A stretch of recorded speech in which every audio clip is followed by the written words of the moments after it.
ನಮಸ್ಕಾರ ಸ್ನೇಹಿತರೆ, ಅಮೋಘ ವರ್ಷ ಕೋಚಿಂಗ್ ಸೆಂಟರ್ ಯೂಟ್ಯೂಬ್ ಚಾನಲ್ಗೆ ನಿಮಗೆಲ್ಲ ಸ್ವಾಗತ. ಇವತ್ತಿನ ಪ್ರಮುಖವಾದಂತಹ ಕರೆಂಟ್ ಅಫೇರ್ಸ್ ಟಾಪಿಕ್ಗಳನ್ನು ಡಿಸ್ಕಸ್ ಮಾಡೋಣ. ನಮ್ಮ ಅಮೋಘ ವರ್ಷ IAS KS ಅಕಾಡೆಮಿಯ ಹೊಸ ಮೊಬೈಲ್ ಅಪ್ಲಿಕೇಶನನ್ನು ಲಾಂಚ್ ಮಾಡಲಾಗಿದ್ದು, ಆನ್ಲೈನ್ ಕೋರ್ಸಸ್ಗಳನ್ನು ಈ ಅಪ್ಲಿಕೇಶನ್ ಮೂಲಕ ನೀವು ಸಬ್ಸ್ಕ್ರೈಬ್ ಮಾಡ್ಬೋದು. ಅದೇ ರೀತಿಯಾಗಿ ರೆಗ್ಯುಲರ್ ಆಗಿ ಟೆಸ್ಟ್ಗಳನ್ನು ಕೂಡ ಕಂಡಕ್ಟ್ ಮಾಡಲಾಗ್ತಾ ಇದ್ದು, ಟೆಸ್ಟ್ಗಳನ್ನು ಜಾಯಿನ್ ಆಗಲಿಕ್ಕೆ ಅಮೋಘ ವರ್ಷ IAS KS ಅಕಾಡೆಮಿಯ ಈ ಆ್ಯಪನ್ನು ಗೂಗಲ್ ಪ್ಲೇಸ್ಟೋರ್ ಮೂಲಕ ನೀವು ಡೌನ್ಲೋಡ್ ಮಾಡ್ಕೋಬೋದಾಗಿದೆ. ಸೊ ಇನ್ನು ಇವತ್ತಿನ ಡಿಸ್ಕಷನನ್ನು ಪ್ರಾರಂಭ ಮಾಡೋಣ. ಕಳೆದ ಸೆಷನ್ನಲ್ಲಿ ಕೇಳಲಾದಂತಹ ಪ್ರಶ್ನೆಯ ಸರಿಯಾದ ಉತ್ತರ ಏನು ಅಂತ ಮೊದಲು ತಿಳಿದುಕೊಳ್ಳೋದಾದರೆ, 2023ರ ಈ ರಾಷ್ಟ್ರೀಯ ವಿಜ್ಞಾನ ದಿನದ ವಿಷಯ ಅಥವಾ ಥೀಮ್ ಏನಾಗಿತ್ತು ಅಂತ ಪ್ರಶ್ನೆಯನ್ನು ಕೇಳಲಾಗಿತ್ತು. ಆಪ್ಷನ್ಗಳಲ್ಲಿ ಸರಿಯಾದ ಉತ್ತರ ಏನು ಅಂತಂದರೆ, option 1 global science for global wellness ಅಂತ. Option 1 global science for global wellness ಅನ್ನುವ ಒಂದು ಥೀಮನ್ನು ಇಟ್ಕೊಂಡು ಈ ರಾಷ್ಟ್ರೀಯ ವಿಜ್ಞಾನ ದಿನವನ್ನು 2023ರ ಫೆಬ್ರವರಿ 28ರಂದು ಆಚರಣೆ ಮಾಡಲಾಯಿತು.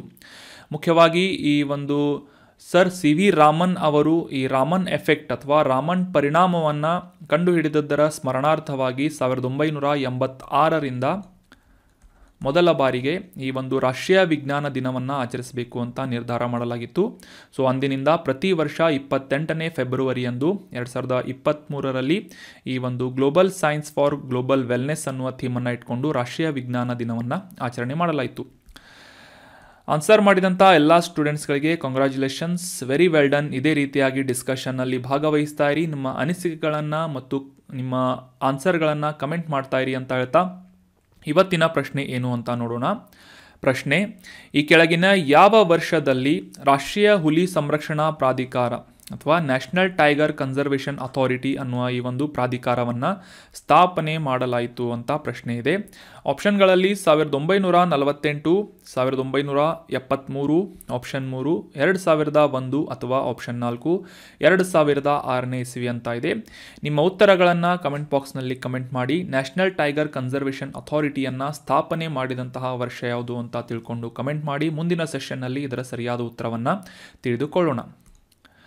ಇನ್ನು ಇವತ್ತಿನ ಆರ್ಟಿಕಲ್ಗೆ ಸಂಬಂಧಪಟ್ಟಂತಹ ಮೊದಲ ಪ್ರಶ್ನೆ ಏನು ಅಂತ ನೋಡೋದಾದರೆ, NCERT ಅಂತ ನೀವೆಲ್ಲ ಓದಿರ್ತೀರಿ.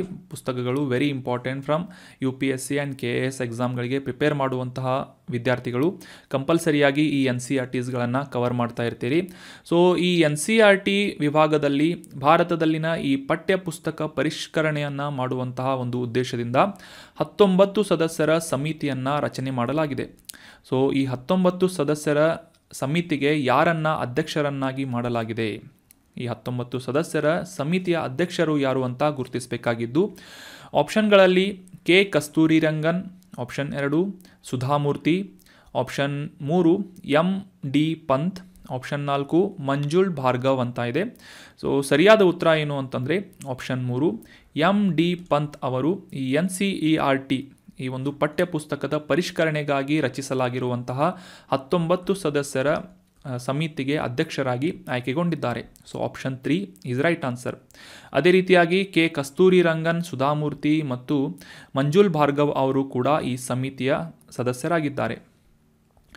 ಇನ್ನು ಈ ಕಾಂಟೆಕ್ಸ್ಟನ್ನು ಅರ್ಥ ಮಾಡ್ಕೊಳ್ಳೋದಾದರೆ, ಇತ್ತೀಚೆಗೆ ಈ NCERT ಅಥವಾ national council for educational research and training, ಕನ್ನಡದಲ್ಲಿ ರಾಷ್ಟ್ರೀಯ ಶೈಕ್ಷಣಿಕ ಸಂಶೋಧನೆ ಮತ್ತು ತರಬೇತಿ ಮಂಡಳಿ ಅಂತ ಕರೆಸಿಕೊಳ್ಳುವಂತಹ ಈ ಒಂದು ಸಂಸ್ಥೆಯಿಂದ ಸಿದ್ಧಪಡಿಸಲಾಗುವಂತಹ ಶಾಲಾ ಪಠ್ಯ ಪುಸ್ತಕಗಳನ್ನು ಪರಿಷ್ಕರಣೆ ಮಾಡುವಂತಹ ಒಂದು ಮಹತ್ವದ ಒಂದು ಹೆಜ್ಜೆಯನ್ನು ಇಡಲಾಗಿದೆ.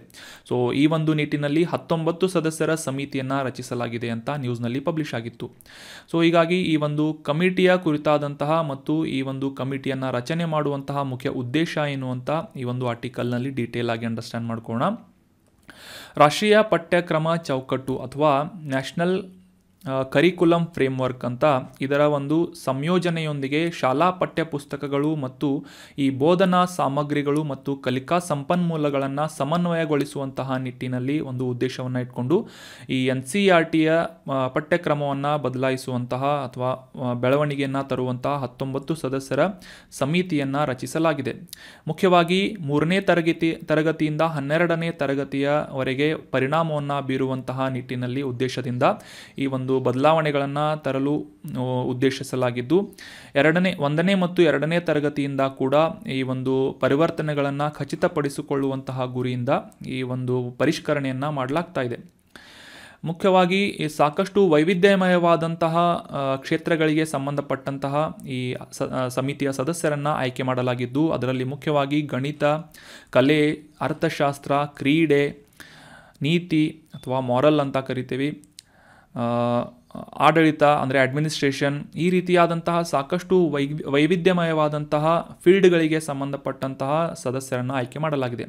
ಸಂಸ್ಕೃತಿ ಮತ್ತು ಪ್ರಾದೇಶಿಕ ವೈವಿಧ್ಯತೆಯನ್ನು ಅಳವಡಿಸಿಕೊಳ್ಳುವಂತಹ ನಿಟ್ಟಿನಲ್ಲಿ ಅಷ್ಟೇ ಅಲ್ಲದೆ ಸಮಕಾಲೀನ ಅಗತ್ಯತೆಗಳನ್ನು ಪೂರೈಸುವಂತಹ ನಿಟ್ಟಿನಲ್ಲಿ ಈ ಒಂದು ಅಕಾಡೆಮಿಕಲ್ ಫ್ರೇಮ್ವರ್ಕನ್ನು ರಚಿಸುವಂತಹ ಉದ್ದೇಶದಿಂದ ಈ ಒಂದು ಪರಿವರ್ತನೆಗಾಗಿ ಸಮಿತಿಯನ್ನು ರಚಿಸಲಾಗಿದೆ. ಮುಖ್ಯವಾಗಿ ಈ ಎಲ್ಲ ಕ್ಷೇತ್ರಕ್ಕೆ ಸಂಬಂಧಪಟ್ಟಂತಹ ತಜ್ಞರು ತಮ್ಮ ಒಂದು ಇನ್ಸೈಟ್ಸನ್ನು ಅಥವಾ ಒಂದು ಒಳನೋಟವನ್ನು ನೀಡುವುದರ ಮೂಲಕ ಒಂದು ಬೆಟರ್ ಸಜೆಷನನ್ನು ಮತ್ತು ಉತ್ತಮವಾದಂತಹ ರಿಸಲ್ಟನ್ನು ಪಡೆಯುವುದಕ್ಕೆ ಅನುಕೂಲವಾಗುತ್ತೆ ಅಂತ ಎಕ್ಸ್ಪೆಕ್ಟೇಷನನ್ನು ಮಾಡಲಾಗಿದೆ. 19 ಸದಸ್ಯರ ಈ ಒಂದು ಸಮಿತಿ ಭಾರತದಲ್ಲಿ ಈ NCERT ಪಠ್ಯಪುಸ್ತಕಗಳ ಪರಿಷ್ಕರಣೆಗಾಗಿ ರೂಪಿಸಲಾದಂತಹ 19 ಸದಸ್ಯರ ಸಮಿತಿಯನ್ನು MC ಪಂತ್ ಅವರ ನೇತೃತ್ವದಲ್ಲಿ ಈ ಒಂದು ಸಮಿತಿಯನ್ನು ರಚಿಸಲಾಗಿದೆ. ಸೊ ಈ NC ಪಂತ್ ಯಾರು ಅಂತಂತಂದರೆ ಈ ಒಂದು ಕಮಿಟಿಯನ್ನು ಗೈಡ್ ಮಾಡುವಂತಹ ಲೀಡರ್ಶಿಪ್ ರೋಲನ್ನು ಪ್ಲೇ ಮಾಡುವಂತಹ ವ್ಯಕ್ತಿಯಾಗಿದ್ದಾರೆ. MC ಪಂತ್ ಅವರು is a chancellor of NIEPA and committee head leadership role in guiding committees effort.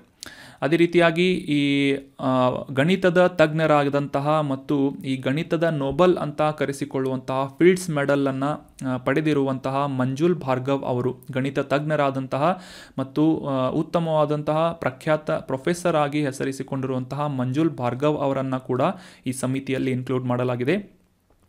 ಅದೇ ರೀತಿಯಾಗಿ ಆರ್ಥಿಕ ತಜ್ಞರಾದಂತಹ ಬಿಬೇಕ್ ದೇಬ್ರಾಯ್ ಅವರು ಮತ್ತು ಈ ಸಂಸ್ಕೃತ ಶಿಕ್ಷಣ ಅಥವಾ ಸಂಸ್ಕೃತ ತಜ್ಞರಾದಂತಹ ಈ ಚಮು ಕೃಷ್ಣ ಶಾಸ್ತ್ರಿ ಅವರು ಮತ್ತು ಪೈಲ್ಯಾಂಥ್ರೋಪಿಸ್ಟ್ ಮತ್ತು ಸೋಷಲ್ ವರ್ಕರ್ ಆದಂತಹ ಸುಧಾಮೂರ್ತಿ ಅವರು, ಅದೇ ರೀತಿಯಾಗಿ ಈ ಸಂಗೀತ ಕ್ಷೇತ್ರಕ್ಕೆ ಸಂಬಂಧಪಟ್ಟಂತೆ ಈ ಗಾಯಕರಾದಂತಹ ಮತ್ತು ಮ್ಯೂಸಿಷಿಯನ್ ಆದಂತಹ ಈ ಶಂಕರ್ ಮಹಾದೇವನ್ ಅವರು ಮತ್ತು ಇನ್ನೊಬ್ಬ ಅರ್ಥಶಾಸ್ತ್ರ ತಜ್ಞರಾದಂತಹ ಸಂಜೀವ್ ಸನ್ಯಾಲ್ ಅವರು, ವಿಮಲ್ ಕುಮಾರ್ ಅವರು, ಇವರು ಮುಖ್ಯವಾಗಿ ಈ ಬ್ಯಾಡ್ಮಿಂಟನ್ ಕೋಚ್ ಆಗಿ ಕಾರ್ಯವನ್ನು ನಿರ್ವಹಿಸಿದಂತಹ ವ್ಯಕ್ತಿಯಾಗಿದ್ದಾರೆ ವಿಮಲ್ ಕುಮಾರ್ ಅವರು.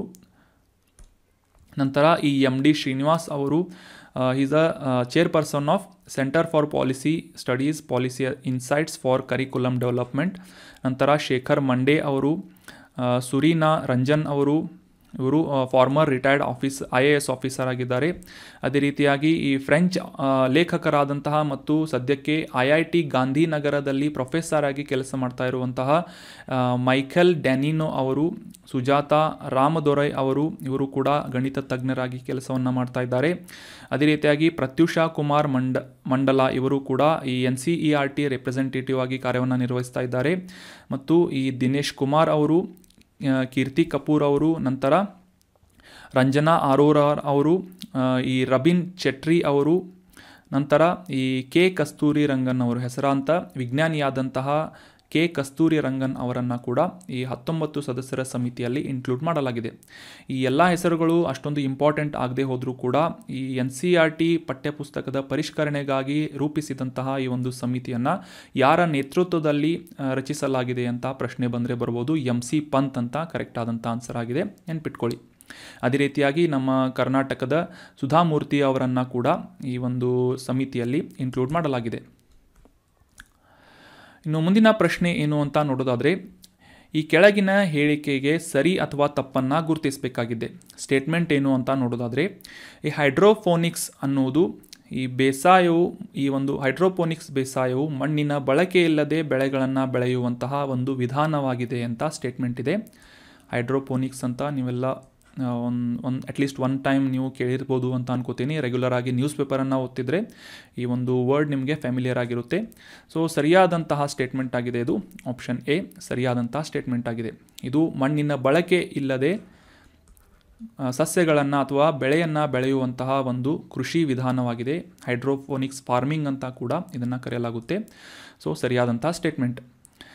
ಇನ್ನು ಈ ರೀಸೆಂಟಾಗಿ ಈ ಹೈಡ್ರೋಫೋನಿಕ್ಸ್ ಫಾರ್ಮಿಂಗ್ ನ್ಯೂಸ್ನಲ್ಲಿತ್ತು. ಯಾಕೆ ಅಂತ ಕಾಂಟೆಕ್ಸ್ಟನ್ನು ಅರ್ಥ ಮಾಡ್ಕೊಳ್ಳೋದಾದರೆ, ಈ ಐಕರ್ ವಿಭಾಗದ ಬೆಂಗಳೂರಿನ ವಿಭಾಗವಾದಂತಹ ಇಂಡಿಯನ್ ಇನ್ಸ್ಟಿಟ್ಯೂಟ್ ಆಫ್ ಹಾರ್ಟಿಕಲ್ಚರ್ ರಿಸರ್ಚ್ನಿಂದ ಇತ್ತೀಚೆಗೆ ಈ ಹೈಡ್ರೋಫೋನಿಕ್ಸ್ಗೆ ಪರ್ಯಾಯವಾದಂತಹ ಒಂದು ಇನ್ನೊಂದು ವೇರಿಯಂಟನ್ನು ಅಥವಾ ರೂಪಾಂತರವನ್ನು ಅಭಿವೃದ್ಧಿಪಡಿಸಲಾಗಿದೆ ಅಂತ ನ್ಯೂಸ್ನಲ್ಲಿ ಪಬ್ಲಿಷ್ ಆಗಿತ್ತು.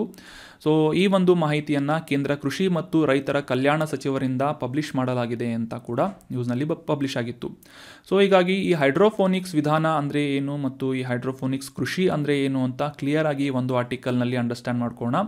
ಸೈನ್ಸ್ ಆ್ಯಂಡ್ ಟೆಕ್ನಾಲಜಿಗೆ ಸಂಬಂಧಪಟ್ಟಂತಹ ಅಥವಾ ಈ ಕೃಷಿಗೆ ಸಂಬಂಧಪಟ್ಟಂತಹ ಈ ಒಂದು ಕಾನ್ಸೆಪ್ಟನ್ನು ಕ್ಲಿಯರ್ ಆಗಿ ಅಂಡರ್ಸ್ಟ್ಯಾಂಡ್ ಮಾಡ್ಕೊಳ್ಳೋಣ.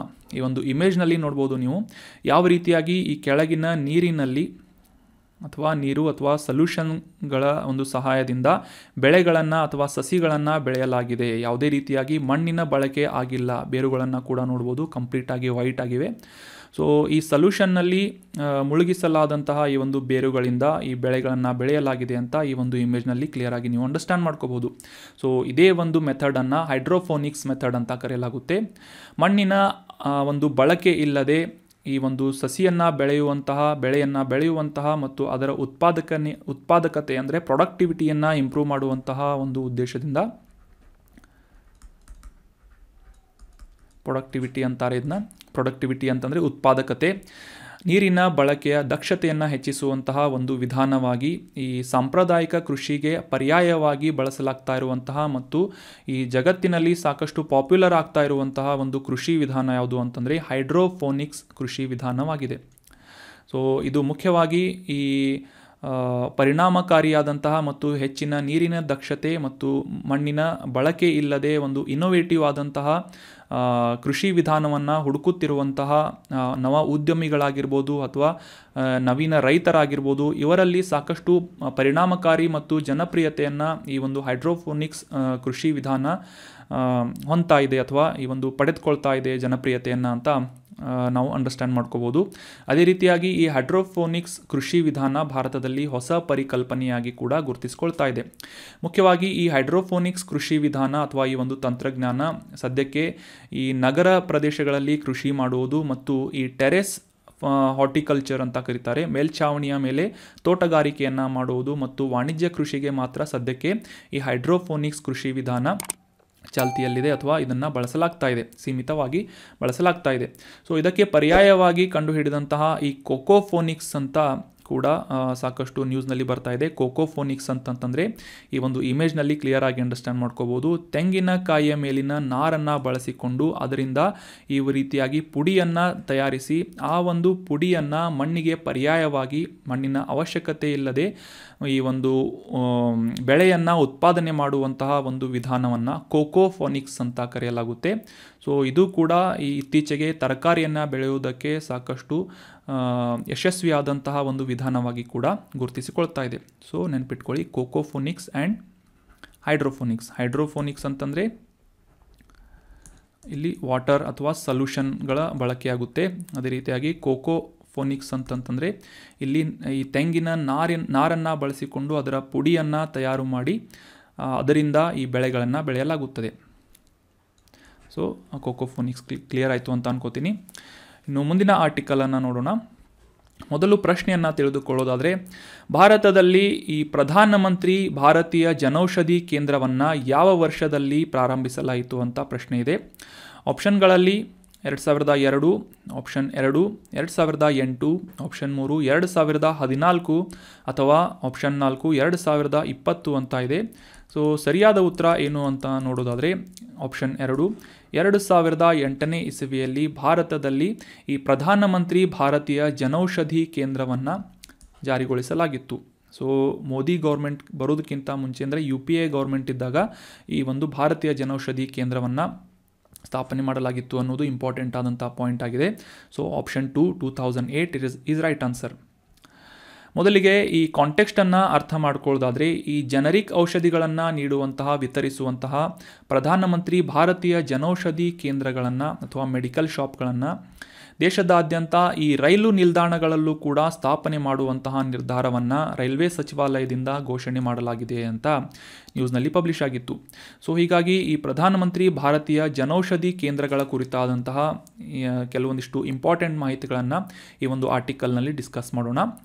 ಮೊದಲಿಗೆ ಈ ಒಂದು ರಾಸಾಯನಿಕಗಳು ಮತ್ತು ರಸಗೊಬ್ಬರಗಳ ಸಚಿವಾಲಯ ಕೇಂದ್ರದ ಈ ಫರ್ಟಿಲೈಸರ್ಸ್ ಕೆಮಿಕಲ್ಸ್ ಆ್ಯಂಡ್ ಫರ್ಟಿಲೈಸರ್ ಮಿನಿಸ್ಟ್ರಿಯ ಅಡಿಯಲ್ಲಿ ಕೆಲಸ ಮಾಡುವಂತಹ ಫಾರ್ಮಾಸ್ಯೂಟಿಕಲ್ಸ್ ಡಿಪಾರ್ಟ್ಮೆಂಟ್ ಅಥವಾ ಫಾರ್ಮಾಸ್ಯೂಟಿಕಲ್ಸ್ ಇಲಾಖೆಯ ಅಡಿಯಲ್ಲಿ 2008ನೇ ಇಸವಿಯಲ್ಲಿ ಈ ಪ್ರಧಾನಮಂತ್ರಿ ಭಾರತೀಯ ಜನೌಷಧಿ ಕೇಂದ್ರಗಳು ಅನ್ನುವ ಜನರಿಕ್ ಮೆಡಿಕಲ್ ಶಾಪ್ಗಳನ್ನು ಕೇಂದ್ರದ ಪ್ರಾಯೋಜಕತ್ವದಲ್ಲಿ ಪ್ರಾರಂಭ ಮಾಡಲಾಗಿತ್ತು. ಇದರ ಮುಖ್ಯ ಉದ್ದೇಶ ಏನು ಅಂತಂದರೆ, ದೇಶದಲ್ಲಿ ವಿಶೇಷವಾಗಿ ಎಲ್ಲ ಜನರಿಗೆ ಮತ್ತು ಮುಖ್ಯವಾಗಿ ಬಡವರಿಗೆ ಕೈಗೆಟುಕುವಂತಹ ದರದಲ್ಲಿ ಗುಣಮಟ್ಟದ ಔಷಧಗಳನ್ನು ಡಿಸ್ಟ್ರಿಬ್ಯೂಟ್ ಮಾಡುವಂತಹ ಉದ್ದೇಶ. ಅದೇ ರೀತಿಯಾಗಿ ಈ ಒಂದು ಬಡವರಿಗೆ ಫ್ರಮ್ ದ ಪಾಕೆಟ್ ಎಕ್ಸ್ಪೆನ್ಸಸ್ ಅಂತ ಕರೀತಾರೆ, out of the packet expenses ಅಂತ, ಈ ಜೇಬಿನಿಂದ ಹೊರತಾದಂತಹ ವೆಚ್ಚಗಳನ್ನು ಕಡಿಮೆ ಮಾಡುವಂತಹ ನಿಟ್ಟಿನಲ್ಲಿ ಆರೋಗ್ಯ ರಕ್ಷಣೆಯನ್ನು ಒದಗಿಸುವಂತಹ ಒಂದು ಗುರಿಯನ್ನು ಸಾಧಿಸುವಂತಹ ಉದ್ದೇಶದಿಂದ ಈ ಪ್ರಧಾನಮಂತ್ರಿ ಭಾರತೀಯ ಜನೌಷಧಿ ಕೇಂದ್ರಗಳು ಅನ್ನುವ ಈ ಜನರಿಕ್ ಔಷಧಿ ಅಂಗಡಿಗಳನ್ನು ಗೌರ್ಮೆಂಟ್ ಸ್ಪಾನ್ಸರ್ಶಿಪ್ನಲ್ಲಿ ಪ್ರಾರಂಭ ಮಾಡಲಾಗಿತ್ತು. ಸೊ ಇವು ಮುಖ್ಯವಾಗಿ ಜನರಿಕ್ ಔಷಧಿಗಳನ್ನು ಒದಗಿಸುವಂತಹ ಮೆಡಿಕಲ್ ಶಾಪ್ಗಳಾಗಿದ್ದು, ಈ ಬ್ರ್ಯಾಂಡೆಡ್ ಔಷಧಿಗಳಿಗೆ ಸಮವಾಗಿರುವಂತಹ ಗುಣಮಟ್ಟ ಮತ್ತು ಪರಿಣಾಮಕಾರಿತ್ವದಲ್ಲಿ ಸಮವಾಗಿರುವಂತಹ, ಅದರಲ್ಲಿ ಕಡಿಮೆ ಬೆಲೆಯಲ್ಲಿ ಲಭ್ಯವಿರುವಂತಹ ಔಷಧಿಗಳನ್ನು, ಈ ಜನರಿಕ್ ಔಷಧಿಗಳನ್ನು ಪ್ರಧಾನಮಂತ್ರಿ ಭಾರತೀಯ ಜನೌಷಧಿ ಕೇಂದ್ರಗಳಲ್ಲಿ ಜನರಿಗೆ ವಿತರಿಸಲಾಗುತ್ತದೆ. ಸೊ ಇದು ವೆರಿ ಇಂಪಾರ್ಟೆಂಟ್ ಆದಂತಹ ಮಾಹಿತಿ. ಜನೌಷಧಿ ಕೇಂದ್ರಗಳಿಂದ ಯಾವ ರೀತಿಯಾಗಿ ಭಾರತದಲ್ಲಿ ಬದಲಾವಣೆಗಳಾಗಿವೆ ಮತ್ತು ಈ ಆರೋಗ್ಯ ರಕ್ಷಣೆಗೆ ಸಂಬಂಧಪಟ್ಟಂತಹ ಈ ಸಾಕಷ್ಟು ಬದಲಾವಣೆಗಳು ಮತ್ತು ಅನುಕೂಲಗಳನ್ನು ಸೃಷ್ಟಿಸಲಾಗಿದೆ ಅಂತ ನೀವು ನೋಟ್ ಮಾಡಿ ಇಟ್ಕೊಳ್ಳಿ. ಎಸ್ಸೆಗಳಲ್ಲಿ ಕೂಡ ಇವುಗಳನ್ನು ಬರೀಬೋದು. ಈ ಸೋಷಿಯಲ್ ಇನ್ಫ್ರಾಸ್ಟ್ರಕ್ಚರ್ ಅಂತ ಬರುತ್ತೆ, ಹೆಲ್ತ್ ಆ್ಯಂಡ್ ಎಜುಕೇಷನ್ಗೆ ಸಂಬಂಧಪಟ್ಟಂತಹ ಮಾಹಿತಿ ಇರುತ್ತೆ ಅದರಲ್ಲಿ. ಸೊ ಈ ಸೋಷಿಯಲ್ ಇನ್ಫ್ರಾಸ್ಟ್ರಕ್ಚರ್ಗಳನ್ನು ಸರ್ಕಾರದಿಂದ ಯಾವ ರೀತಿಯಾಗಿ ಡೆವಲಪ್ ಮಾಡಲಾಗ್ತಾ ಇದೆ ಅಂತ ಏನಾದರೂ ಪಾಯಿಂಟ್ ಬರೀಬೇಕು ಅಂತಂದರೆ, ಈ ಪ್ರಧಾನಮಂತ್ರಿ ಭಾರತೀಯ ಜನೌಷಧಿ ಕೇಂದ್ರಗಳಿಂದ ವಿತರಿಸಲಾಗುವಂತಹ ಈ ಜನರಿಕ್ ಔಷಧಿಗಳ ಕುರಿತಾಗಿ ಕೂಡ ಮೆನ್ಷನ್ ಮಾಡಿ. ಸೊ ಸದ್ಯಕ್ಕೆ ಈ pharmaceuticals and medicals devices bureau of India PMBI ಅನ್ನುವ ಈ ಒಂದು ಸಂಸ್ಥೆಯ ಮೂಲಕ ಈ ಸರ್ಕಾರದ ಫಾರ್ಮಾಸ್ಯೂಟಿಕಲ್ಸ್ ಇಲಾಖೆಯ ಅಡಿಯಲ್ಲಿ ಅನುಷ್ಠಾನಗೊಳ್ತಾ ಇರುವಂತಹ ಒಂದು ಯೋಜನೆ ಯಾವುದು ಅಂತಂದರೆ ಈ ಪ್ರಧಾನಮಂತ್ರಿ ಭಾರತೀಯ ಜನೌಷಧಿ ಕೇಂದ್ರಗಳಾಗಿವೆ.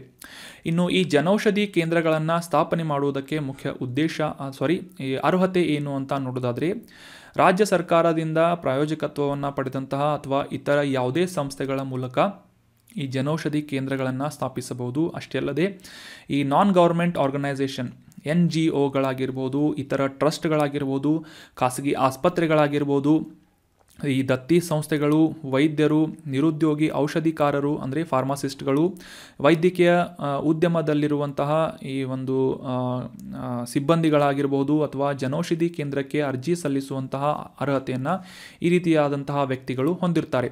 ಆದರೆ ಕಂಡೀಷನ್ ಏನು ಅಂತಂದರೆ, ಈ ಜನೌಷಧಿ ಕೇಂದ್ರ ಅಥವಾ ಈ ಒಂದು ಜನರಿಕ್ ಮೆಡಿಕಲ್ ಶಾಪ್ನಲ್ಲಿ ಕಂಪಲ್ಸರಿಯಾಗಿ ಬ್ಯಾಚುಲರ್ ಆಫ್ ಫಾರ್ಮಸಿ ಅಥವಾ ಡಿಪ್ಲೊಮಾ ಇನ್ ಫಾರ್ಮಸಿ ಈ 2 ಅಥವಾ ಯಾವುದಾದ್ರೂ ಒಂದು ಪದವಿಯನ್ನು ಪಡೆದಂತಹ ವ್ಯಕ್ತಿ ಕಂಪಲ್ಸರಿಯಾಗಿ ಆ ಒಂದು ಫಾರ್ಮಾಸಿಸ್ಟ್ ಆ ಒಂದು ಕೇಂದ್ರದಲ್ಲಿ ಇರುವಂತಹ ಒಂದು ಕಡ್ಡಾಯತೆಯನ್ನು ಗುರುತಿಸಲಾಗಿದೆ ಅಥವಾ ಅರ್ಹತೆಯನ್ನು ಡಿಸೈಡ್ ಮಾಡಲಾಗಿದೆ. So that is the main condition of putting the Janaushadhi ಕೇಂದ್ರ. ಸೊ ಅಂಡರ್ಸ್ಟ್ಯಾಂಡ್ ಆಯಿತು ಅಂತ ಅನ್ಕೋತೀನಿ. ಇನ್ನು ಮುಂದಿನ ಆರ್ಟಿಕಲ್ಗೆ ಸಂಬಂಧಪಟ್ಟಂತಹ ಪ್ರಶ್ನೆಯನ್ನು ನೋಡೋಣ. ನ್ಯಾಷನಲ್ ಆಟೋಮೇಟೆಡ್ ಫಿಂಗರ್ ಐಡೆಂಟಿಫಿಕೇಷನ್ ಇದು ನಾಫೀಸ್ನ ಫುಲ್ ಫಾರ್ಮ್ ಆಗಿದೆ. ಇದು ಸರಿ ಅಥವಾ ತಪ್ಪು ಅಂತ ಗುರುತಿಸಬೇಕಾಗಿದೆ. ಪ್ರಶ್ನೆಯನ್ನು ಪೂರ್ತಿಯಾಗಿ ತಿಳ್ಕೊಳ್ಳೋದಾದರೆ, ಭಾರತದಲ್ಲಿ ಈ ಅಪರಾಧ ಪತ್ತೆ ತಂತ್ರಜ್ಞಾನಕ್ಕೆ ಸಂಬಂಧಿಸಿದಂತೆ ನಾಫೀಸ್ ಇದರ ವಿಸ್ತೃತ ರೂಪ ಏನು ಅಂತ ಪ್ರಶ್ನೆ ಇದೆ. ಆಪ್ಷನ್ನಲ್ಲಿ national automated finger print identification system ಅಂದರೆ ನಾಫೀಸ್ ಅಂತ, ಅಂದರೆ ನಾಫೀಸ್ನ ಶಾರ್ಟ್ ಫಾರ್ಮ್ ಆಗಿದೆ ಅಥವಾ ಫುಲ್ ಫಾರ್ಮ್ ಆಗಿದೆ ಅಂತ ಸ್ಟೇಟ್ಮೆಂಟ್ ಇದೆ. ಸೊ ಇದು ಸರಿ ಅಥವಾ ತಪ್ಪು ಅಂತ ಗುರುತಿಸಬೇಕಾಗಿದ್ದು ಆಪ್ಷನ್ ಎ ಈ ಒಂದು ಸ್ಟೇಟ್ಮೆಂಟ್ ಸರಿಯಾದಂತಹ ಸ್ಟೇಟ್ಮೆಂಟ್ ಆಗಿದೆ. ನಾಫೀಸ್ನ ಫುಲ್ ಫಾರ್ಮ್ ಏನು ಅಂತಂದರೆ national automated finger print identification system ಅನ್ನೋದು. ಕನ್ನಡದಲ್ಲಿ ಕೂಡ ಕ್ಲಿಯರ್ ಆಗಿ ಇದನ್ನು ಅಂಡರ್ಸ್ಟ್ಯಾಂಡ್ ಮಾಡ್ಕೊಳ್ಳೋಣ. ಮೊದಲಿಗೆ ಕಾಂಟೆಕ್ಸ್ಟನ್ನು ಅರ್ಥ ಮಾಡ್ಕೊಳ್ಳೋದಾದರೆ ಈ ನ್ಯಾಷನಲ್ ಕ್ರೈಮ್ ರೆಕಾರ್ಡ್ ಬ್ಯೂರೋ ಅಥವಾ NCRBಯ ಒಂದು ವಿಭಾಗವಾದಂತಹ ನಾಫೀಸ್ ಅನ್ನುವ ಒಂದು ವಿಭಾಗದಿಂದ ಈ ಆಡಳಿತ ಸುಧಾರಣೆಗಳು ಮತ್ತು ಸಾರ್ವಜನಿಕ ಕುಂದುಕೊರತೆಗಳ ಇಲಾಖೆಯಲ್ಲಿ ಕೆಲವೊಂದಿಷ್ಟು ಎಂಜಿನಿಯರಿಂಗ್ ಮಾಡುವ ಮೂಲಕ ಸಾಕಷ್ಟು ಬದಲಾವಣೆಗಳನ್ನು ಮತ್ತು ಸಾಕಷ್ಟು ಟ್ರಾನ್ಸ್ಫಾರ್ಮೇಷನ್ಗಳನ್ನು ತರಲಾಯಿತು ಅಂತ ಈ ನಾಫೀಸ್ ಅನ್ನುವ ತಂಡಕ್ಕೆ, ಈ ನಾಫೀಸ್ ಟೀಮ್ಗೆ ಗೋಲ್ಡನ್ ಅವಾರ್ಡನ್ನು ನೀಡಲಾಯಿತು ಅಂತ ನ್ಯೂಸ್ನಲ್ಲಿ ಪಬ್ಲಿಷ್ ಆಗಿತ್ತು. ಸೊ ಇದೇ ಒಂದು ನಿಟ್ಟಿನಲ್ಲಿ ಕೇಂದ್ರ ಗೃಹ ಸಚಿವರಿಂದ ಈ ನಾಫೀಸ್ ತಂಡಕ್ಕೆ ಅಭಿನಂದನೆಗಳನ್ನು, ಕಂಗ್ರ್ಯಾಚುಲೇಷನ್ಸನ್ನು ಸಲ್ಲಿಸಲಾಗಿದೆ ಅಂತ ನ್ಯೂಸ್ನಲ್ಲಿ ಬಂದಿತ್ತು. ಸೊ ಹೀಗಾಗಿ ಈ ರಾಷ್ಟ್ರೀಯ ಸ್ವಯಂಚಾಲಿತ ಫಿಂಗರ್ ಪ್ರಿಂಟ್ ಐಡೆಂಟಿಫಿಕೇಷನ್ ಸಿಸ್ಟಮ್ ಅಥವಾ ನಾಫೀಸ್ ಅನ್ನುವ ಈ ಒಂದು ಸಂಸ್ಥೆಯ ಕುರಿತಾದಂತಹ ಕೆಲವೊಂದಿಷ್ಟು ವಿಶೇಷ ಮಾಹಿತಿಗಳನ್ನು ಈ ಆರ್ಟಿಕಲ್ನಲ್ಲಿ ಡಿಸ್ಕಸ್ ಮಾಡೋಣ. ಭಾರತದಾದ್ಯಂತ ಯಾವುದೇ ಒಂದು ಊರಿನಲ್ಲಿ ಅಥವಾ ಯಾವುದೇ ಒಂದು ನಗರ ಅಥವಾ ಯಾವುದೇ ಜಿಲ್ಲೆ, ಯಾವುದೇ ರಾಜ್ಯ, ಯಾವುದೇ ಕೇಂದ್ರಾಡಳಿತ ಪ್ರದೇಶ ಆಗಿರ್ಬೋದು, ಆ ಒಂದು ಪ್ರದೇಶದಲ್ಲಿ ಈ ಅಪರಾಧಗಳಿಗೆ ಸಂಬಂಧಪಟ್ಟಂತಹ ಅಪರಾಧಿಗಳ ಫಿಂಗರ್ ಪ್ರಿಂಟ್ಗಳನ್ನು ಕಲೆಕ್ಟ್ ಮಾಡುವುದರ ಮೂಲಕ ಆ ಒಂದು ಫಿಂಗರ್ ಪ್ರಿಂಟ್ಗಳ ಡೇಟಾಬೇಸನ್ನು ರೆಕಾರ್ಡ್ ಮಾಡುವಂತಹ, ರೂಪಿಸುವಂತಹ ಒಂದು ವ್ಯವಸ್ಥೆಯನ್ನು ನಾಫೀಸ್ ಅಂತ ಕರೀತಾರೆ. So very important. ಈ ಅಪರಾಧ ಸಂಬಂಧಿತವಾದಂತಹ ಫಿಂಗರ್ ಪ್ರಿಂಟ್ಗಳನ್ನು ಪ್ಯಾನ್ ಇಂಡಿಯಾ ಅಥವಾ ದೇಶದಾದ್ಯಂತ ಹುಡುಕಬಹುದಾದಂತಹ ಒಂದು ಅನುಕೂಲದ ಡೇಟಾಬೇಸನ್ನು ರೂಪಿಸಲಾಗಿದೆ. ಇದನ್ನು ನಾಫೀಸ್ ಅಂತ ಕರೀತಾರೆ. ಇದರ ಫುಲ್ ಫಾರ್ಮನ್ನು ಆಲ್ರೆಡಿ ನಾವು ತಿಳಿದುಕೊಂಡ ಹಾಗೆ national automated finger print identification system ಅಂತ ಇದರ ಫುಲ್ ಫಾರ್ಮ್ ಆಗಿದೆ. ಸೊ ಈ ದೆಹಲಿ ಮೂಲದ ಕೇಂದ್ರ ಫಿಂಗರ್ ಪ್ರಿಂಟ್ ಬ್ಯೂರೋದಲ್ಲಿ ರಾಷ್ಟ್ರೀಯ ಅಪರಾಧಗಳ ದಾಖಲೆಗಳ ಬ್ಯೂರೋ ಅಥವಾ ಈ ನ್ಯಾಷನಲ್ ಕ್ರೈಮ್ ರೆಕಾರ್ಡ್ ಬ್ಯೂರೋನ ಅಡಿಯಲ್ಲಿ ಈ ನಾಫೀಸ್ ಕಾರ್ಯವನ್ನು ನಿರ್ವಹಿಸ್ತಾ ಇದೆ. ಮುಖ್ಯವಾಗಿ ಆಲ್ರೆಡಿ ತಿಳಿಸಿದ ಹಾಗೆ ಈ ಎಲ್ಲ ರಾಜ್ಯಗಳು, ಕೇಂದ್ರಾಡಳಿತ ಪ್ರದೇಶಗಳಲ್ಲಿನ ಅಪರಾಧಿಗಳ ಫಿಂಗರ್ ಪ್ರಿಂಟ್ಗಳ ಡೇಟಾವನ್ನು ಸಂಗ್ರಹಿಸುವುದು ಮತ್ತು ಆನ್ಲೈನ್ನಲ್ಲಿ ವೆಬ್ ಆಧಾರಿತವಾಗಿ ಅಪ್ಲಿಕೇಶನ್ಗಳ ಮೂಲಕ ದೇಶದಾದ್ಯಂತ ರಿಯಲ್ ಟೈಮ್ ಬೇಸಿಸ್ ಮೇಲೆ 24/7 ಡೇಟಾಬೇಸನ್ನು ಎಲ್ಲ ಕಡೆಗೂ ಕೂಡ ಅವೈಲೇಬಲ್ ಮಾಡುವಂತಹ ಒಂದು ಅನುಕೂಲವನ್ನು ಈ ನಾಫೀಸ್ ಅನ್ನುವ ವ್ಯವಸ್ಥೆ ಮಾಡಿಕೊಡ್ತಾ ಇದೆ. ಸೊ ಇದರ ಮೂಲಕ ಈ ಕಾನೂನು ಜಾರಿ ಏಜೆನ್ಸಿಗಳು ಅಥವಾ ಈ ಲಾ ಎನ್ಫೋರ್ಸಿಂಗ್ ಏಜೆನ್ಸಿಗಳಾದಂತಹ ಪೊಲೀಸ್ ಆಗಿರ್ಬೋದು, CBI ಆಗಿರ್ಬೋದು, ಅಥವಾ NIA ಆಗಿರ್ಬೋದು, ಅಥವಾ ಇತರ ಯಾವುದೇ ಲಾ ಎನ್ಫೋರ್ಸಿಂಗ್ ಏಜೆನ್ಸಿಗಳಿಗೂ ಕೂಡ ಈ ಡೇಟಾಬೇಸನ್ನು ಆಕ್ಸೆಸ್ ಮಾಡಿಕೊಳ್ಳುವುದರ ಮೂಲಕ ಅಪರಾಧಿಗಳ ಫಿಂಗರ್ ಪ್ರಿಂಟ್ಗಳನ್ನು ಪತ್ತೆ ಹಚ್ಚುವಂತಹ ಒಂದು ಅನುಕೂಲವನ್ನು ಈ ನಾಫೀಸ್ ಅನ್ನುವ ವ್ಯವಸ್ಥೆ ಮಾಡಿಕೊಡ್ತಾ ಇದೆ. ಯಾವ ರೀತಿಯಾಗಿ ಈ ನಾಫೀಸ್ ಕೆಲಸವನ್ನು ಮಾಡುತ್ತೆ ಅಂತ ತಿಳ್ಕೊಳ್ಳೋದಾದರೆ, ಈ ಅಪರಾಧವನ್ನು ಮಾಡಿದಂತಹ ಅಪರಾಧಿಯ ವ್ಯಕ್ತಿಯ ಫಿಂಗರ್ ಪ್ರಿಂಟ್ಸ್ಗಳನ್ನು ಅಥವಾ ಈ ಹೆಬ್ಬೆರಳಿನ ಗುರುತುಗಳನ್ನು ರೆಕಾರ್ಡ್ ಮಾಡುವುದರ ಮೂಲಕ ಆ ವ್ಯಕ್ತಿಯ ಫಿಂಗರ್ ಪ್ರಿಂಟ್ಗಳಿಗೆ 10 ಅಂಕಿಯ ಈ ರಾಷ್ಟ್ರೀಯ ಫಿಂಗರ್ ಪ್ರಿಂಟ್ ಸಂಖ್ಯೆ ಅಥವಾ ನ್ಯಾಷನಲ್ ಫಿಂಗರ್ ಪ್ರಿಂಟ್ ನಂಬರ್ ಅಂತ ನೀಡಲಾಗುತ್ತದೆ. ಇದು 10 ಅಂಕಿಯ ಒಂದು ಐಡೆಂಟಿಫಿಕೇಷನ್ ನಂಬರ್ ಆಗಿದ್ದು ಆ ವ್ಯಕ್ತಿಯ ಜೀವಿತಾವಧಿಯ ಉದ್ದಕ್ಕೂ ಕೂಡ ಈ ಒಂದು ಲೈಫ್ ಲಾಂಗ್ ಈ ಒಂದು ನಂಬರ್ ಫಿಕ್ಸ್ ಆಗಿ ಇರುತ್ತೆ. ಸೊ ಆ ಒಂದು ರೆಕಾರ್ಡನ್ನು ಆಲ್ ಓವರ್ ಇಂಡಿಯಾ ಯಾವುದೇ ಒಂದು ಪ್ರದೇಶದಲ್ಲಿ ಒಂದು ವೆಬ್ ಆಧಾರಿತವಾದಂತಹ ಅಪ್ಲಿಕೇಶನ್ಗಳ ಮೂಲಕ ಆ ಒಂದು ವ್ಯಕ್ತಿಯ ನೋಂದಾಯಿಸಲಾದಂತಹ ವ್ಯಕ್ತಿಯ ಅಪರಾಧಗಳನ್ನು ಮತ್ತು ಆ ಒಬ್ಬ ಅಪರಾಧಿಗೆ ಸಂಬಂಧಪಟ್ಟಂತಹ ಮಾಹಿತಿಗಳನ್ನು ಪತ್ತೆ ಹಚ್ಚಲು ಈ NFN ನಂಬರ್ ಅಥವಾ ಈ ನ್ಯಾಷನಲ್ ಫಿಂಗರ್ ಪ್ರಿಂಟ್ ನಂಬರ್ ಸಾಕಷ್ಟು ಅನುಕೂಲವನ್ನು ಮಾಡಿಕೊಡ್ತಾ ಇದೆ. ಸೊ ಇದನ್ನು ವಿಶಿಷ್ಟ ID ಅಥವಾ ಯುನಿಕ್ ID ಅಂತ ಕೂಡ ಗುರುತಿಸಲಾಗುತ್ತೆ. ಸೊ ಇದು ನಾಫೀಸ್ ಅನ್ನುವ ವ್ಯವಸ್ಥೆಯ ಮೂಲಕ ರಚಿಸಲಾಗುತ್ತದೆ. ಸೊ ಈ ಪೊಲೀಸ್ ವ್ಯವಸ್ಥೆಗೆ ಸಂಬಂಧಪಟ್ಟಂತೆ ಮತ್ತು ಈ ಕ್ರೈಮ್ ಡಿಟೆಕ್ಷನ್ಗೆ ಸಂಬಂಧಪಟ್ಟಂತೆ ಈ ನಾಫೀಸ್ ಯಾವ ರೀತಿಯಾಗಿ ಕೆಲಸ ಮಾಡ್ತಾ ಇದೆ ಮತ್ತು ಇದರ ಇಂಪ್ಲಿಮೆಂಟೇಷನ್ನಿಂದ ಯಾವ ರೀತಿಯಾಗಿ ಭಾರತದಲ್ಲಿ ಈ ಕ್ರೈಮ್ ಡಿಟೆಕ್ಷನ್ ಸಂಬಂಧಿತವಾದಂತಹ ಬೆಳವಣಿಗೆಗಳು ಅಥವಾ ಅಭಿವೃದ್ಧಿಗಳು ಆಗ್ತಾ ಇವೆ ಅಂತ ನೀವು ಸಿಂಪಲ್ ಆಗಿ ಅಂಡರ್ಸ್ಟ್ಯಾಂಡ್ ಮಾಡ್ಕೋಬೋದು, ನೋಟ್ ಮಾಡಿ ಇಟ್ಕೋಬೋದು.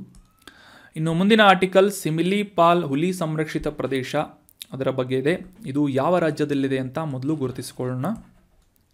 ಆಪ್ಷನ್ಗಳಲ್ಲಿ ಹರಿಯಾಣ, ಒಡಿಶಾ, ಮಧ್ಯಪ್ರದೇಶ್ ಅಥವಾ ಮಹಾರಾಷ್ಟ್ರ ಅಂತ ನೀಡಲಾಗಿದ್ದು ಸರಿಯಾದ ಉತ್ತರ ಏನು ಅಂತಂದರೆ ಆಪ್ಷನ್ 2 ಒಡಿಶಾ ರಾಜ್ಯದಲ್ಲಿ ಸಿಮಿಲಿಪಾಲ್ ಹುಲಿ ಸಂರಕ್ಷಿತ ಪ್ರದೇಶ, ಸಿಮಿಲಿಪಾಲ್ ಟೈಗರ್ ರಿಸರ್ವ್ ಲೊಕೇಟ್ ಆಗಿದೆ. Option 2 Odisha is right answer. ಮೊದಲಿಗೆ ಕಾಂಟೆಕ್ಸ್ಟನ್ನು ಅರ್ಥ ಮಾಡ್ಕೊಳ್ಳೋದಾದರೆ ಈ ಸಿಮಿಲಿಪಾಲ್ ಟೈಗರ್ ರಿಸರ್ವ್ ರೀಸೆಂಟಾಗಿ ನ್ಯೂಸ್ನಲ್ಲಿತ್ತು. ಯಾಕೆ ಅಂತ ನ್ಯೂಸನ್ನು ಅರ್ಥ ಮಾಡ್ಕೊಳ್ಳೋದಾದರೆ ಈ ಸಿಮಿಲಿಪಾಲ್ ಹುಲಿ ಸಂರಕ್ಷಿತ ಪ್ರದೇಶದಲ್ಲಿ ಅರಣ್ಯ ಸಿಬ್ಬಂದಿಯನ್ನು ಕೊಂದು ತಪ್ಪಿಸಿಕೊಳ್ತಾ ಇದ್ದಂತಹ 21 ಕಳ್ಳ ಬೇಟೆಗಾರರನ್ನು ಒಡಿಶಾ ಪೊಲೀಸರಿಂದ ಸೆರೆ ಹಿಡಿಯಲಾಗಿದೆ ಅಂತ ನ್ಯೂಸ್ನಲ್ಲಿ ಪಬ್ಲಿಷ್ ಆಗಿತ್ತು. ಸೊ ಇವರಲ್ಲಿ ಇದ್ದಂತಹ 165 ದೇಸಿ ಬಂದೂಕುಗಳನ್ನು ಅಥವಾ ನಾಡ ಪಿಸ್ತೂಲುಗಳನ್ನು ಬಂದೂಕುಗಳನ್ನು ವಶಪಡಿಸಿಕೊಳ್ಳಲಾಗಿದೆ ಅಂತ ಈ ಸಿಮಿಲಿಪಾಲ್ ಟೈಗರ್ ರಿಸರ್ವ್ ನ್ಯೂಸ್ನಲ್ಲಿ ಪಬ್ಲಿಷ್ ಆಗಿತ್ತು. ಸೊ ಹೀಗಾಗಿ ಈ ಒಂದು ಎನ್ವೈರ್ಮೆಂಟ್ ರಿಲೇಟ್ ಆದಂತಹ ಆರ್ಟಿಕಲ್ ನಮಗೆ examination point of view important ಆಗುತ್ತೆ. ಸೊ ಹೀಗಾಗಿ ಈ ಸಿಮಿಲಿಪಾಲ್ ಟೈಗರ್ ರಿಸರ್ವ್ ಕುರಿತಾದಂತಹ ಕೆಲವೊಂದಿಷ್ಟು ವಿಶೇಷ ಮಾಹಿತಿಗಳನ್ನು ಈ ಆರ್ಟಿಕಲ್ನಲ್ಲಿ ಡಿಸ್ಕಸ್ ಮಾಡೋಣ. ವೆರಿ ಇಂಪಾರ್ಟೆಂಟ್ ಏನು ಅಂತಂದರೆ ಈ ಸಿಮಿಲಿಪಾಲ್ ಟೈಗರ್ ರಿಸರ್ವ್ ಎಲ್ಲಿದೆ ಅಂತ ಎಕ್ಸಾಮ್ನಲ್ಲಿ ಕೇಳ್ಬೋದು. ಇದರ ಲೊಕೇಶನನ್ನು ಅರ್ಥ ಮಾಡ್ಕೊಳ್ಳೋದಾದರೆ ಒಡಿಶಾ ರಾಜ್ಯದ ಉತ್ತರ ಭಾಗದಲ್ಲಿರುವಂತಹ ಮಯೂರ್ಭಂಜ್ ಜಿಲ್ಲೆಯಲ್ಲಿ ಈ ಸಿಮಿಲಿಪಾಲ್ ಟೈಗರ್ ರಿಸರ್ವ್ ಲೊಕೇಟ್ ಆಗಿದೆ. ಈ ಒಂದು ಪ್ರದೇಶವು ಬೆಟ್ಟಗಳಿಂದ ಆವೃತವಾದಂತಹ ಪ್ರದೇಶವಾಗಿದ್ದು ಇಲ್ಲಿ ಕಂಡುಬರುವಂತಹ ಅತಿ ಎತ್ತರದ ಶಿಖರ ಯಾವುದು ಅಂತಂದರೆ ಖೈರಿಬುರು ಮತ್ತು ಮೇಘನಾಶಿನಿ. ಖೈರಿಬುರು ಮತ್ತು ಮೇಘನಾಶಿ ಅನ್ನುವುದು ಈ ಸಿಮಿಲಿಪಾಲ್ ಟೈಗರ್ ರಿಸರ್ವ್ನಲ್ಲಿ ಇರುವಂತಹ ಅತಿ ಎತ್ತರದ ಶಿಖರಗಳಾಗಿವೆ. ಸರಾಸರಿ 1515 ಮೀಟರ್ ಎತ್ತರ ಇರುವಂತಹ ಈ ಒಂದು ಈ ಎರಡು ಶಿಖರಗಳು ಸಿಮಿಲಿಪಾಲ್ ಟೈಗರ್ ರಿಸರ್ವ್ನಲ್ಲಿ ಅತಿ ಎತ್ತರದ ಶಿಖರಗಳಾಗಿ ಗುರುತಿಸಿಕೊಳ್ಳುತ್ತವೆ. 1956ರಲ್ಲಿ ಈ ಒಂದು ಪ್ರದೇಶವನ್ನು ಹುಲಿ ಮೀಸಲು ಪ್ರದೇಶ ಅಥವಾ ಟೈಗರ್ ರಿಸರ್ವ್ ಅಂತ ಗುರುತಿಸಲಾಯಿತು. ನಂತರ 1973ರಲ್ಲಿ ಪ್ರಾರಂಭವಾದಂತಹ ಪ್ರಾಜೆಕ್ಟ್ ಟೈಗರ್ನ ಅಡಿಯಲ್ಲಿ ಕೂಡ ಈ ಸಿಮಿಲಿಪಾಲ್ ಟೈಗರ್ ರಿಸರ್ವನ್ನು ಸಂರಕ್ಷಿತ ಪ್ರದೇಶ ಅಂತ ಗುರುತಿಸಲಾಯಿತು. ಇದರ ಒಂದು ಟ್ರಾನ್ಸಿಷನ್ ಏರಿಯಾ ಸುಮಾರು 2250 ಚದರ ಕಿಲೋಮೀಟರ್ಗಳಷ್ಟಿದ್ದು 2009ರಲ್ಲಿ ಯುನೆಸ್ಕೋದಿಂದ ಈ ಸಿಮಿಲಿಪಾಲ್ ಟೈಗರ್ ರಿಸರ್ವನ್ನು world network of biosphere reserve ಅಂತ ಕೂಡ ಅದರ ಒಂದು ಭಾಗವಾಗಿ ಗುರುತಿಸಲಾಗಿದೆ. ಇದರ ಭೂಪ್ರದೇಶವನ್ನು ನೋಡೋದಾದರೆ ಸಾಕಷ್ಟು ಗುಡ್ಡಗಾಡುಗಳಿಂದ ಕೂಡಿದಂತಹ ಹುಲ್ಲುಗಾವಲು ಮತ್ತು ಕಾಡು ಪ್ರದೇಶಗಳಿಂದ ಕೂಡಿದಂತಹ ಒಂದು ಕಾಡಿನ ಅಥವಾ ಅರಣ್ಯ ಪ್ರದೇಶ ಈ ಸಿಮಿಲಿಪಾಲ್ ಟೈಗರ್ ರಿಸರ್ವ್ ಆಗಿದ್ದು ಇಲ್ಲಿ ಕಂಡುಬರುವಂತಹ ಪ್ರಮುಖ ಸಸ್ಯವರ್ಗವನ್ನು ನೋಡೋದಾದರೆ ಉಷ್ಣವಲಯದ ಅಥವಾ ಟ್ರಾಪಿಕಲ್ ಮಾಯ್ಸ್ಟ್ ಡೆಸಿಡ್ಯೂಯಸ್ ಫಾರೆಸ್ಟ್ ಅಂತ ಕರಿತೇವೆ. ಉಷ್ಣವಲಯದ ತೇವಯುಕ್ತ ಪತನಶೀಲ ಅಥವಾ ಎಲೆ ಉದುರುವಂತಹ ಕಾಡುಗಳು ಮತ್ತು ಅರೆ ನಿತ್ರೆ ಹಾರಿದ್ವರ್ಣದ ತೇಪೆಗಳನ್ನು ಪ್ಯಾಚಸ್ಗಳನ್ನು ಕೂಡ ಈ ಒಂದು ಸಿಮಿಲಿಪಾಲ್ ಟೈಗರ್ ರಿಸರ್ವ್ನಲ್ಲಿ ನಾವು ಕಾಣಬಹುದಾಗಿದೆ. ಇಲ್ಲಿ ಕಂಡುಬರುವಂತಹ ವಿಶೇಷವಾದಂತಹ ಮೆಲನಿಸ್ಟಿಕ್ ಹುಲಿಗಳು ಇಲ್ಲಿ ವಿಶೇಷವಾಗಿವೆ. ವಿಶ್ವದಲ್ಲಿ ಈ ಮೆಲನಿಸ್ಟಿಕ್ ಹುಲಿಗಳು ಕಂಡುಬರುವಂತಹ ಏಕೈಕ ಭೂಪ್ರದೇಶ ಅಥವಾ ಸಂರಕ್ಷಿತ ಪ್ರದೇಶ ಯಾವುದು ಅಂತಂದರೆ ಒಡಿಶಾ ರಾಜ್ಯದಲ್ಲಿರುವಂತಹ ಸಿಮಿಲಿಪಾಲ್ ಟೈಗರ್ ರಿಸರ್ವ್ ಆಗಿದೆ. ಮೆಲನಿಸ್ಟಿಕ್ ಅಂತಂದರೆ ಈ ಇಮೇಜ್ನಲ್ಲಿ ನೋಡ್ಬೋದು ನೀವು, ಇದು ವಿಶೇಷವಾದಂತಹ ಹುಲಿ ಅಲ್ಲದೆ ಹೋದರೂ ಕೂಡ ಇದರ ಮೇಲಿನ ಹುಲಿ ಮೇಲಿನ ಚರ್ಮದ ಪಟ್ಟಿ ಏನಿರುತ್ತೆ, ಬ್ಲ್ಯಾಕ್ ಪಟ್ಟಿ ಏನಿರುತ್ತೆ, ಕಪ್ಪು ಪಟ್ಟಿ ಅಂತ ಕರಿತೇವೆ. ಸೊ ಈ ಕಪ್ಪು ಪಟ್ಟಿಗಳು ಸಾಕಷ್ಟು ಸಮೀಪ ಇರುವುದರಿಂದ ಇದು ಬ್ಲ್ಯಾಕ್ ಆಗಿ ಕಾಣುತ್ತದೆ, ಬ್ಲ್ಯಾಕ್ ಟೈಗರ್ ಆಗಿ ಕಾಣುತ್ತೆ. ಸೊ ಆದರೆ ಇದು ಒಂದು ವಿಶೇಷವಾದಂತಹ ಈ ಒಂದು ಪಿಗ್ಮೆಂಟೇಷನ್ ಅಂತ ಏನು ಕರಿತೀವಿ ಸ್ಕಿನ್ ಮೇಲೆ, ಆ ಪಿಗ್ಮೆಂಟೇಷನ್ಗಳ ಬದಲಾವಣೆಯಿಂದ ಈ ಮೆಲನಿನ್ನ ಕೊರತೆಯಿಂದ ಈ ರೀತಿಯಾಗಿ ರಚನೆಗಳು ರೂಪುಗೊಂಡಿರುತ್ತವೆ. ಸೊ ಈ ರೀತಿಯಾದಂತಹ ಮೆಲನಿಸ್ಟಿಕ್ ಹುಲಿಗಳು ಕಂಡುಬರುವಂತಹ ವಿಶ್ವದ ಏಕೈಕ ಪ್ರದೇಶ ಯಾವುದು ಅಂತಂದರೆ ಸಿಮಿಲಿಪಾಲ್ ಟೈಗರ್ ರಿಸರ್ವ್ ಆಗಿದೆ. ಇದು ಒಡಿಶಾದಲ್ಲಿರುವಂತಹ ಒಂದು ಹುಲಿ ಮೀಸಲು ಪ್ರದೇಶವಾಗಿದೆ. ಅಷ್ಟೇ ಅಲ್ಲದೆ ಈ ಒಂದು ಹುಲಿ ಸಂರಕ್ಷಿತ ಪ್ರದೇಶದಲ್ಲಿ ಕೋಲಾ, ಸಂತಾಲ, ಭೂಮಿಜಾ, ಬತುಡಿ, ಗೊಂಡಾಸ್, ಖಾಡಿಯಾ, ಮಂಕಡಿಯಾ, ಸಹಾರಾ ಈ ರೀತಿಯಾದಂತಹ ಸಾಕಷ್ಟು ವಿಶೇಷ ಬುಡಕಟ್ಟು ಸಮುದಾಯಗಳನ್ನು ಕೂಡ ಈ ಒಡಿಶಾದ ಸಿಮಿಲಿಪಾಲ್ ಟೈಗರ್ ರಿಸರ್ವ್ನಲ್ಲಿ ನಾವು ಕಾಣಬಹುದಾಗಿದೆ. ಸೊ ನೆನ್ಪಿಟ್ಕೊಳ್ಳಿ, ವೆರಿ ಇಂಪಾರ್ಟೆಂಟ್. ಮೆಲನಿಸ್ಟಿಕ್ ಹುಲಿಗಳು ಅಂತ ನಾವು ಡಿಸ್ಕಸ್ ಮಾಡಿದ್ವಿ, ಹೊಸ ಒಂದು ಇನ್ಫಾರ್ಮೇಷನ್ ಆಗಿದೆ ಇದು. So that was all about today's articles. ಈಗ ಡಿಸ್ಕಸ್ ಮಾಡಲಾದಂಥ ಎಲ್ಲ ಆರ್ಟಿಕಲ್ಸ್ಗಳನ್ನು ಮತ್ತೊಮ್ಮೆ ರಿವೈಸ್ ಮಾಡ್ಕೊಂಡು ಬಿಡೋಣ. ಮೊದಲನೇ ಆರ್ಟಿಕಲ್ನಲ್ಲಿ ನಾವು ಈ NCERT N C E R T ಪಠ್ಯ ಪುಸ್ತಕದ ಪರಿಷ್ಕರಣೆಗಾಗಿ ಅಥವಾ ಅದರ ಒಂದು ರಿವಿಷನ್ ಮಾಡೋದಕ್ಕೆ 19 ಸದಸ್ಯರ ಸಮಿತಿಯನ್ನು ರಚಿಸಲಾಗಿದೆ ಅಂತ ಡಿಸ್ಕಸ್ ಮಾಡಿದ್ವಿ. ಸೊ ಈ ಒಂದು ಸಮಿತಿಯ ಅಧ್ಯಕ್ಷರು ಯಾರು ಅಂತಂದರೆ MC ಪಂತ್ ಮತ್ತು ಕರ್ನಾಟಕದ ಸುಧಾಮೂರ್ತಿ ಅವರನ್ನು ಕೂಡ ಈ NCERT ಪಠ್ಯಪುಸ್ತಕ ಪರಿಷ್ಕರಣೆಗಾಗಿ ರಚಿಸಲಾದಂಥ 19 ಸದಸ್ಯರಲ್ಲಿ ಒಬ್ಬರನ್ನು ಆಯ್ಕೆ ಮಾಡಲಾಗಿದೆ ಅಂತ ತಿಳ್ಕೊಂಡ್ವಿ. ಅದೇ ರೀತಿಯಾಗಿ ಸಾಕಷ್ಟು ವೈವಿಧ್ಯಮಯವಾದಂತಹ ಕ್ಷೇತ್ರಗಳಿಂದ ಈ ಒಂದು ಸದಸ್ಯರನ್ನು ಆಯ್ಕೆ ಮಾಡಲಾಗಿದೆ ಅಂತ ತಿಳ್ಕೊಂಡ್ವಿ. ಸ್ಪೋರ್ಟ್ಸ್ ಆಗಿರ್ಬೋದು, ಪೊಲಿಟಿಕಲ್ ಆಗಿರ್ಬೋದು, ಅಥವಾ ಈ ಅರ್ಥಶಾಸ್ತ್ರ ಆಗಿರ್ಬೋದು, ಈ ಕಲೆ ಸಂಸ್ಕೃತಿ, ಈ ರೀತಿಯಾದಂಥ ಮ್ಯಾಥಮೆಟಿಕ್ಸ್ ಆಗಿರ್ಬೋದು, ಈ ರೀತಿಯಾದಂತಹ ಸಾಕಷ್ಟು ವೈವಿಧ್ಯಮಯ ಕ್ಷೇತ್ರಗಳಿಗೆ ಸಂಬಂಧಪಟ್ಟಂತಹ ಸದಸ್ಯರನ್ನು ಆಯ್ಕೆ ಮಾಡಿ ಅವರಿಂದ ಸಜೆಷನ್ಗಳನ್ನು ತೆಗೆದುಕೊಂಡು ಒಂದು ಪಠ್ಯಪುಸ್ತಕವನ್ನು ಪರಿಷ್ಕರಣೆ ಮಾಡುವಂತಹ ಒಂದು ನಿರ್ಧಾರವನ್ನು ಮಾಡಲಾಗಿದೆ ಅಂತ ನಾವು ಅಂಡರ್ಸ್ಟ್ಯಾಂಡ್ ಮಾಡ್ಕೊಂಡ್ವಿ. ಇನ್ನು ಮುಂದಿನ ಆರ್ಟಿಕಲ್ನಲ್ಲಿ ಈ ಹೈಡ್ರೋಫೋನಿಕ್ಸ್ ಕೃಷಿಯ ಕುರಿತಾದಂಥ ಮಾಹಿತಿಯನ್ನು ಅಂಡರ್ಸ್ಟ್ಯಾಂಡ್ ಮಾಡ್ಕೊಂಡ್ವಿ. ಯಾವ ರೀತಿಯಾಗಿ ಮಣ್ಣಿನ ಬಳಕೆ ಇಲ್ಲದೆ ಈ ಒಂದು ಕೃಷಿಯನ್ನು ಮಾಡಲಾಗುತ್ತೆ, ಸಸ್ಯಗಳನ್ನು ಬೆಳೆಸಲಾಗುತ್ತೆ ಅಂತ ಅಂಡರ್ಸ್ಟ್ಯಾಂಡ್ ಮಾಡ್ಕೊಂಡ್ವಿ. ಅದೇ ರೀತಿಯಾಗಿ ಈ ಕೋಕೋಫೋನಿಕ್ಸ್ ಅಂತಂದರೆ ಏನು ಅಂತ ಕೂಡ ಅಂಡರ್ಸ್ಟ್ಯಾಂಡ್ ಮಾಡ್ಕೊಂಡ್ವಿ. ತೆಂಗಿನಕಾಯಿಯ ಈ ನಾರಿನಿಂದ ರೂಪಿತವಾದಂತಹ ಪುಡಿಯಿಂದ ಅದನ್ನು ಮಣ್ಣಿನ ರೂಪದಲ್ಲಿ ಬಳಕೆ ಮಾಡಿ ಅದರ ಮೇಲೆ ಈ ಒಂದು ಸಸಿಗಳನ್ನು ಅಥವಾ ಗಿಡಗಳನ್ನು ಬೆಳೆಸಲಾಗುತ್ತೆ. ಅದನ್ನು ಕೋಕೋಫೋನಿಕ್ಸ್ ಅಂತ ಕರೀತಾರೆ. ನಂತರದ ಆರ್ಟಿಕಲ್ನಲ್ಲಿ ಈ ಜನರಿಕ್ ಔಷಧಿಗಳನ್ನು ವಿತರಿಸುವಂತಹ ನಿಟ್ಟಿನಲ್ಲಿ ಪ್ರಧಾನಮಂತ್ರಿ ಭಾರತೀಯ ಜನೌಷಧಿ ಕೇಂದ್ರಗಳನ್ನು ಯಾವ ರೀತಿಯಾಗಿ ಸ್ಥಾಪನೆ ಮಾಡಲಾಯಿತು ಮತ್ತು ಯಾವ ಸಚಿವಾಲಯದ ಅಡಿಯಲ್ಲಿ ಇದು ಕಾರ್ಯನಿರ್ವಹಿಸ್ತಾ ಇದೆ ಮತ್ತು ಇದರ ಅವಶ್ಯಕತೆಗಳು ಏನು, ಇದರ ಉದ್ದೇಶ ಏನು ಅಂತ ಕ್ಲಿಯರ್ ಆಗಿ ಅಂಡರ್ಸ್ಟ್ಯಾಂಡ್ ಮಾಡ್ಕೊಂಡ್ವಿ. ನಂತರದ ಆರ್ಟಿಕಲ್ನಲ್ಲಿ ಈ ಅಪರಾಧ ಮತ್ತು ಅಪರಾಧಿಗಳ ಒಂದು ಡಿಟೆಕ್ಷನ್ ಅಥವಾ ಅವರನ್ನು ಐಡೆಂಟಿಫೈ ಮಾಡುವಂತಹ ನಿಟ್ಟಿನಲ್ಲಿ ಅವರ ಒಂದು ಫಿಂಗರ್ ಪ್ರಿಂಟ್ಗಳನ್ನು ರೆಕಾರ್ಡ್ ಮಾಡುವಂತಹ ಡೇಟಾ ಬೇಸ್ ನಾಫೀಸ್ ಅಂತ ಅಂಡರ್ಸ್ಟ್ಯಾಂಡ್ ಮಾಡ್ಕೊಂಡ್ವಿ. ನಾಫೀಸ್ ಅಂತಂದರೆ national automated finger print identification system ಅಂತ ಕೂಡ ತಿಳ್ಕೊಂಡ್ವಿ. ನಂತರದ ಆರ್ಟಿಕಲ್ನಲ್ಲಿ ಈ ಎನ್ವೈರ್ಮೆಂಟ್ ರಿಲೇಟ್ ಆದಂತಹ ಮಾಹಿತಿ, ಈ ಒಡಿಶಾದಲ್ಲಿರುವಂತಹ ಸಿಮಿಲಿಪಾಲ್ ಟೈಗರ್ ರಿಸರ್ವ್ ಕುರಿತಾದಂತಹ ಮಾಹಿತಿಯನ್ನು ಡೀಟೇಲ್ ಆಗಿ ಅಂಡರ್ಸ್ಟ್ಯಾಂಡ್ ಮಾಡ್ಕೊಂಡ್ವಿ. ಸೊ ಇದರಲ್ಲಿ ಕಂಡುಬರುವಂತಹ ಈ ವಿಶೇಷ ಚರ್ಮದ ಹುಲಿ ಮೆಲನಿಸ್ಟಿಕ್ ಹುಲಿ ಅಂತ ಕೂಡ ತಿಳ್ಕೊಂಡ್ವಿ.